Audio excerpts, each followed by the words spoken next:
వాక్యాన్ని బోధించే వాళ్ళు, సంఘ పెద్దలు వీరందరూ కూడా ఏదో వస్తున్నారులే, మేము బోధిస్తున్నాంలే, ఏదో సంఘం చర్చ్ అయితే నడుస్తుందిలే అనేటువంటి నిద్రావస్థ స్థితిలో ఉండి నడిపిస్తున్నారు. అలా నడిపించడం వలన విశ్వాసులు కూడా నిద్రావస్థలోకి జారుకుంటున్నారు. ఒక జీవం లేని స్థితిలోకి క్రైస్తవ సంఘాలు వెళ్ళిపోతున్నాయి. నిజంగా ఇది చాలా బాధాకరమైన విషయం. దేవుడు ఎంతో వేదన పడుతున్నాడు ఈ సంఘాల నిమిత్తమై. ప్రియమైనటువంటి దేవుని సేవకులారా, విశ్వాసులారా, మీతోనే దేవుడు చాలా స్పష్టంగా మాట్లాడుతున్నాడు ఈ మాటల ద్వారా. పరిశుద్ధాత్మ దేవుడు నీతోనే మాట్లాడుతున్నాడు.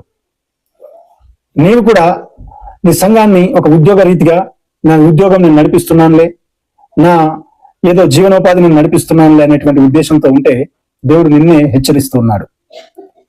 క్రైస్తవ చర్చ్ సంఘము అంటే దేవుని యొక్క మహిమకు సాదృశ్యం.